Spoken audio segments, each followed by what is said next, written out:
shady parts of the garden are often seen as problem areas. Oh, I can't get anything to grow there. It's probably because you're planting the wrong things. Some plants positively thrive in shade. Plant them and you're assured of success.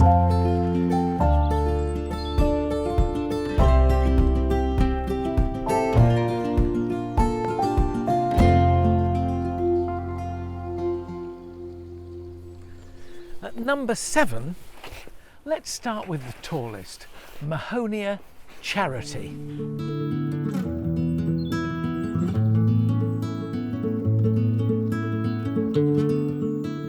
This is a spiky-leaved evergreen. It's great in shady spots, and if you look at the label, that shows you what the flower looks like. It's a great cockade of bright yellow blooms between November and March. It's a winter flowerer, so not only is it occupying shade, it's also giving you colour when you most need it in winter. It can grow very tall, up to about 3 metres, but it also takes quite hard pruning. When you feel it's getting out of hand, prune it in early spring, cutting it back, new shoots will come out, keeping it bushy and smaller. Mahonia Charity. Quite a cracker and very architectural in shape. At number 6, the next tallest, a hydrangea.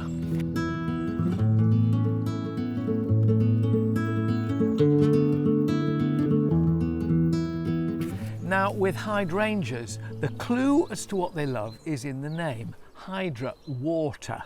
They don't like it hot and dry, the flowers just go floppy. Give them dappled shade, sometimes quite heavy shade, and moisture retentive soil, and you will get a wonderful show. This type is known as a Lacecap. You can see that the sterile florets, as they're called, around the outside, and the fertile ones on the inside, tiny little flowers, and then these big showy ones around the edge. On acid soil you can grow blue hydrangeas.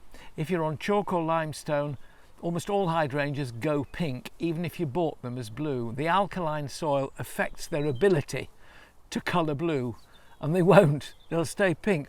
But isn't that beautiful? A pink Lacecap with luscious foliage. Unlike the Mahonia, this is deciduous, so it loses all its leaves in winter, but in summer, from midsummer onwards, gosh, what a show. At number 5, the Heuchera.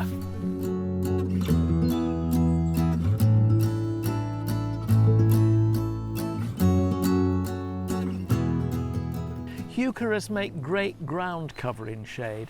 They have these leaves which are marbled, and then above them, in spring and summer, come these wonderful little candelabras of glorious, in this case, pink flowers. This is a variety called Paris. They've been bred for years in Oregon in the States, and as well as having different coloured flowers, paler or darker, you can also get foliage which is deep plum purple, or like this one, marbled grey and green, which I think is a little bit more subtle, and in the dark shows up a bit more.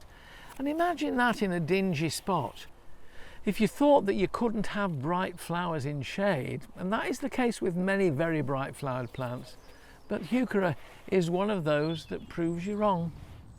They're easy to divide up and make more of, and you can do that in autumn on really well-drained sandy soils, or in spring just before the flowers start to push up on heavier soils.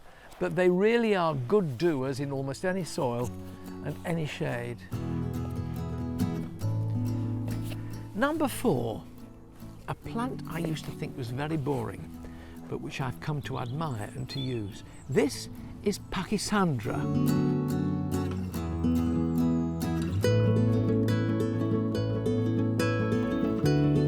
Now Pakisandra might look a bit boring. When I tell you what it'll do, I think you'll agree it's quite useful.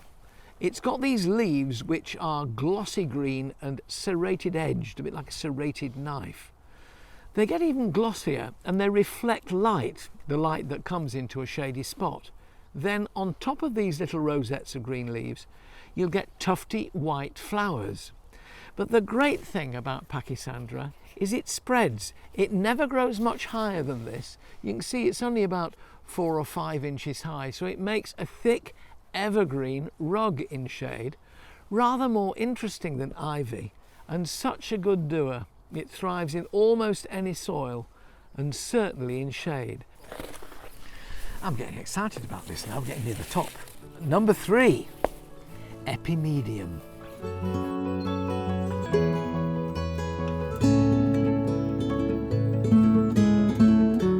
If I tell you that the common name of this is bishop's hat, you'll understand why when I show you the leaf, because it looks just like a bishop's mitre and it's gloriously coloured.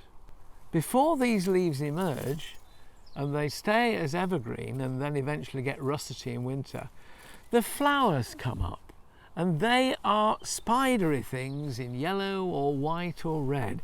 So you get flowers and they're followed by these leaves. It's the newer ones, the younger leaves, that have this lovely red colouring on them with the green veins. At number 2, we're getting really onto my favourites now, Alchemilla Mollis, lady's mantle.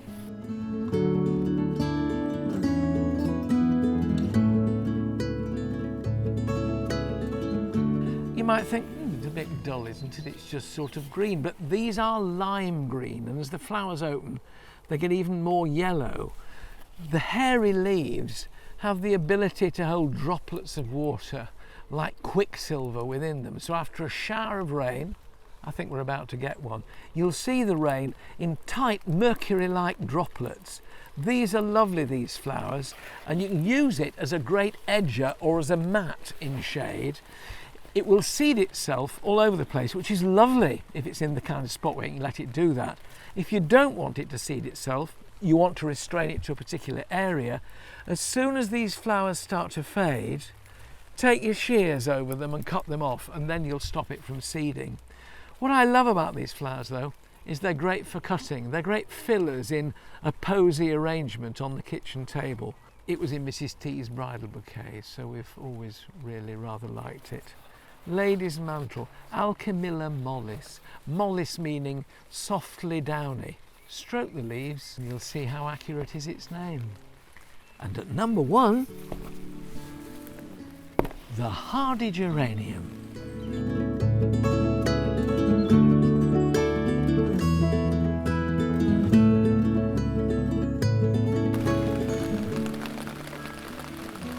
I told you it was going to rain. Plants are loving it. I love hardy geraniums. There are loads of them with flowers of all colours, white, pink, crimson, and this one here, which is a soft pink. It's one of the earliest to flower. It's called Geranium Phaeum. There's a form of Geranium Phaeum which is the pure form, which has really dusky, dark purple flowers, and it's known as the Mourning Widow. This is the cranesbill family, and you notice that when the flowers fade, the seed pods that are forming behind them are shaped like the beak of a crane or a stork. All these cranesbills are great in shade. They make a rug of ground cover, and things like Geranium macrorhizum are almost evergreen right the way through the winter.